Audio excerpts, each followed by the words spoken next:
Salut, je suis Bertrand.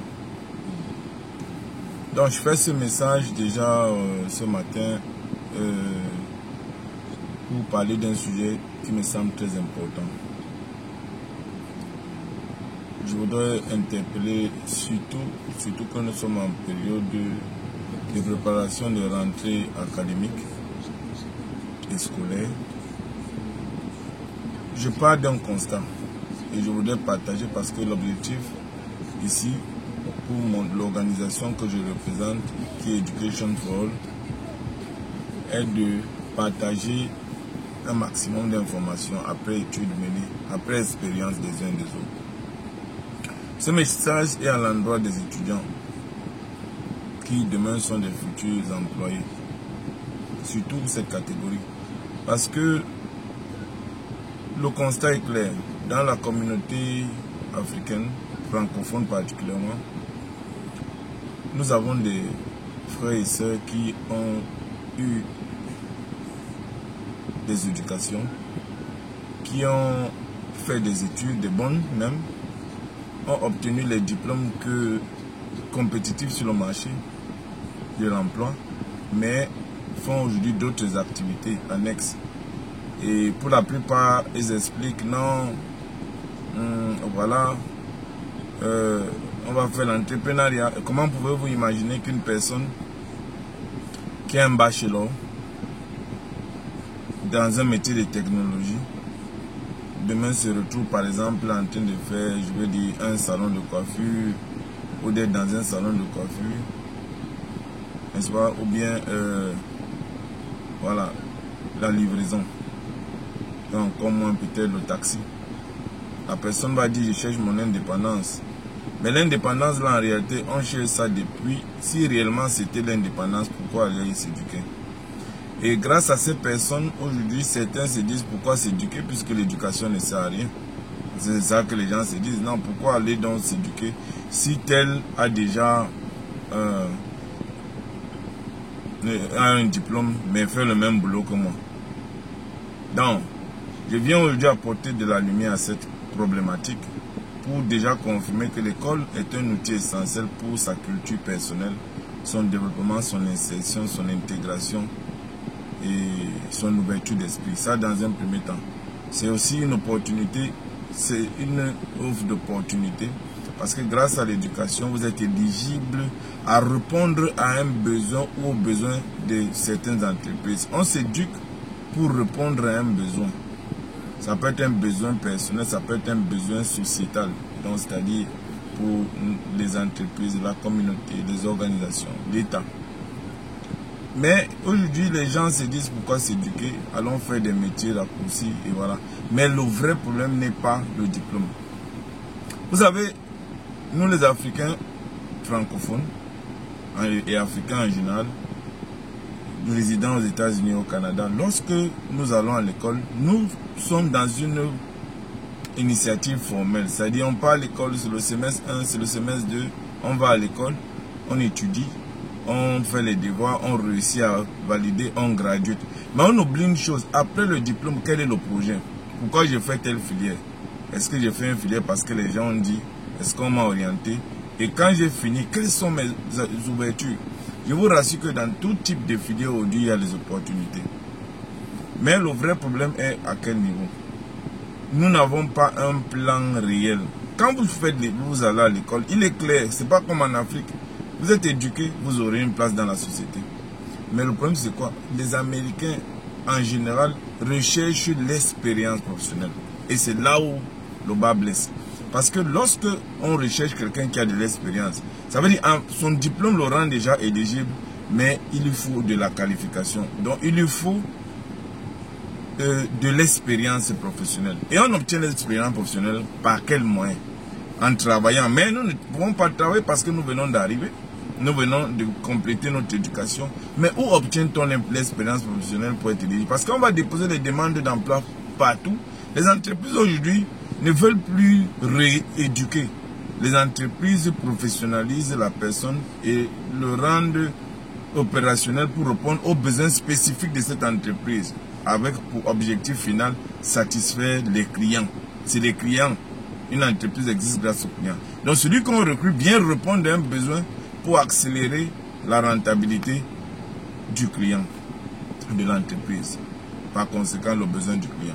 Donc, comment obtient-on l'expérience professionnelle? On obtient l'expérience professionnelle en faisant par exemple des travaux de volontariat. Vous voyez les blancs, regardez un peu cette capture d'écran. Regardez par exemple dans la ville de New York. Est-ce que vous voyez les petits blancs en train de pédaler le vélo? Mais vous regardez dans la même ville, vous constatez qu'il y a des élèves là qui ont des diplômes de haut standing, mais qui pédalent le vélo. Ils disent que ce n'est pas le pays. Le petit blanc, quand il finit avec son bachelor, ou l'Indien et autres, les Asiatiques, il cherche, pendant les intersemestres ou pendant les congés, il fait les internships. L'internship est considéré comme une expérience professionnelle là où la personne n'a pas d'expérience professionnelle. L'internship est important. Donc le petit asiatique blanc et autres, lui il fait les internships. Il souffre de ne rien gagner. Il fait les internships. Dès qu'il y a un break, il fait les internships. Mais le problème souvent avec nous, c'est que pendant les breaks, nous ne faisons pas d'internship. Nous faisons la livraison, nous partons en vacances, nous voyageons, nous faisons les associations, les réunions, nous faisons les cotisations. Mais nous ne faisons pas ce qui est essentiel pour prévenir ou pour anticiper sur l'après-diplôme. C'est-à-dire les stages et autres là. On ne fait pas ça. À la fin, qu'est-ce qui se passe? On a le bachelor, on a l'associate, on a le master et autres. Parce que les docteurs, au moins, ils vont enseigner à l'université. Après, on se retrouve en train de réfléchir sur le plan. En train de et après, on est très déçus parce que on a le diplôme qu'il nous faut, mais nous ne sommes pas éligibles. Et le plus grand danger, on n'en est pas conscient. Le temps va passer. Un an après le diplôme, on constate que c'était peut-être, il faut aller rapidement faire un boulot raccourci pour serrer les coudes. On n'est pas patient, on ne cherche pas à avoir de l'expérience toujours. On est pressé, on veut gagner vite. Mon ami a fait 2000 la semaine. Pourquoi moi je vais prendre 300? Scénario, on n'est pas patient. On va directement chercher des boulots raccourcis. Et le diplôme qu'on a obtenu commence à vieillir. Mais quand il vieillit, l'expérience ne s'accumule pas. Imaginez, vous avez eu un diplôme en 2017, 2020. Et en 2024, quand vous voulez maintenant chercher l'emploi, l'employeur vous demande l'expérience professionnelle, vous n'en avez pas. Parce que vous faisiez autre métier. Et on constate que vous avez eu un diplôme il y a 4 ans. Mais ce que vous faites depuis lors n'a aucun lien avec votre diplôme. Alors vous devenez de plus en plus inéligible à obtenir un emploi. Donc, pour ce résumé, prenons patience. Lorsque nous sommes étudiants, ça c'est à l'attention surtout de ceux qui sont en cours d'études. Allez immédiatement, lorsque vous avez des périodes de break, travaillez les internships. Souffrez de ne rien gagner. Parce que demain, c'est vous qu'on va venir livrer la nourriture. Et non le contraire. Parce qu'aujourd'hui, c'est nous qui livrons la nourriture. Parce que nous n'avons pas conçu le futur. Mais demain, c'est nous à qui on doit livrer la nourriture. Parce que nous avons anticipé. Les petits gars dans les États ont l'avantage sur les New-Yorkais et autres. Parce que dans les États, il n'y a pas beaucoup à faire. Par conséquent, les gars se concentrent dans leurs études.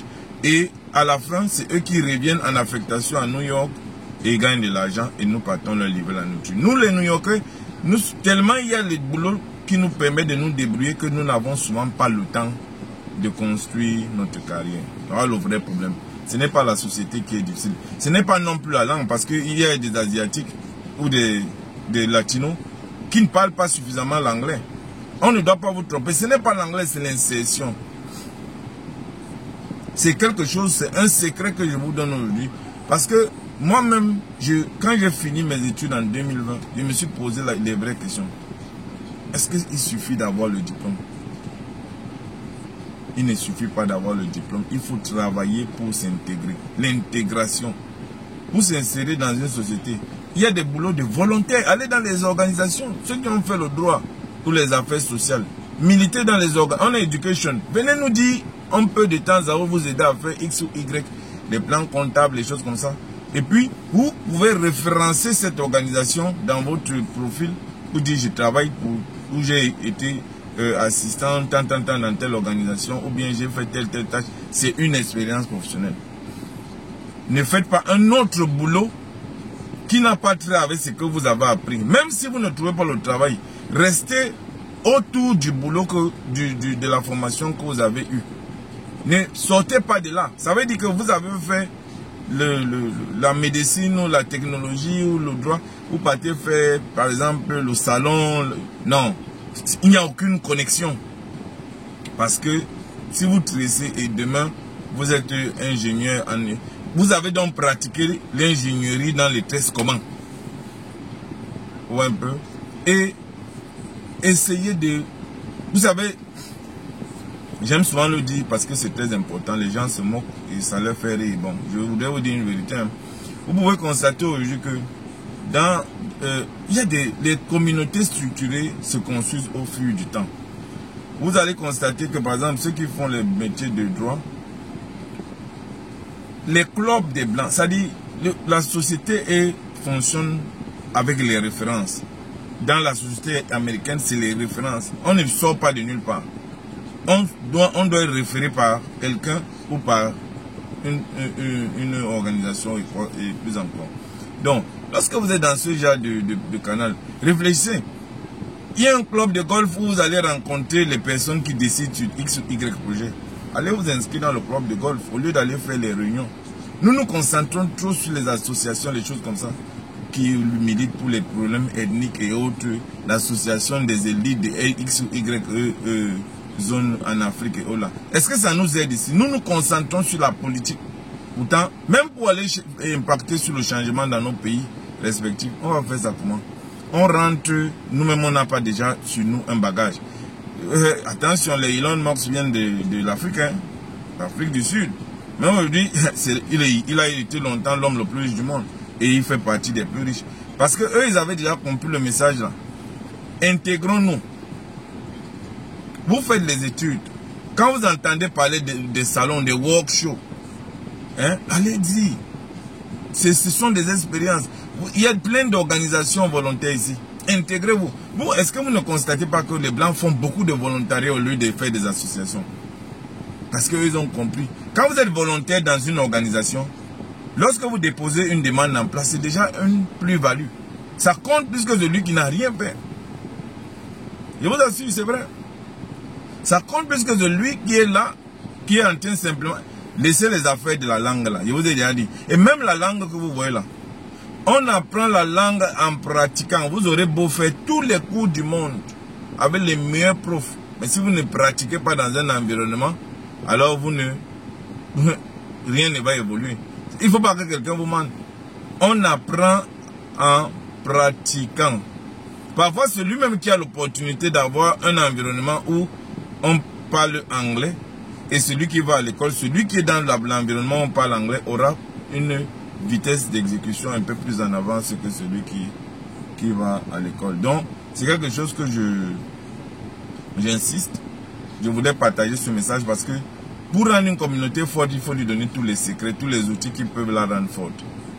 Ne vous faites aucun complexe. Ce pays, c'est pour tout le monde. Cette Amérique-là, les gens sont venus d'Europe, ils ont découvert l'Amérique. Ils sont partis prendre nos frères en Afrique pour venir travailler.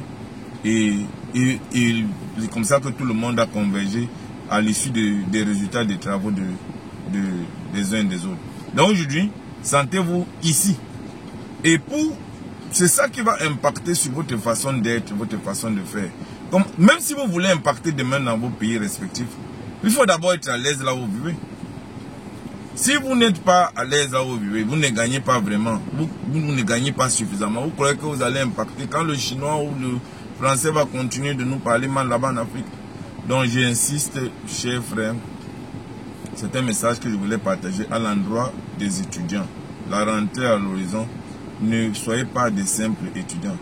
Il y a les groupes Student Governor, Student Assembly, Student, tout ce que vous pouvez imaginer. Allez-y, intégrez-vous, participez aux activités scolaires. et aux activités communautaires. Intégrez-vous, entrez dans faites des mouvements volontaires, ça compte dans le CV. Enregistrez-vous dans les organisations, il y a des entreprises africaines ici qui tout le temps recherchent des personnes pour travailler. Je prends par exemple le cas de BITech, n'est-ce pas? BITech est une compagnie qui est toujours ouverte pour donner la chance aux Africains de trouver de l'expérience ou d'avoir de l'expérience en travaillant sur des projets concrets. Vous contactez BITech, le numéro est là. Allez en ligne sur Google, vous tapez BITech. Vous allez voir que BITech, vous contactez le numéro et il y aura toujours quelqu'un au bout du fil pour vous répondre et vous donner une opportunité d'être référencé. Ne soyons pas... Quand nous faisons les études peuvent vous donner mieux.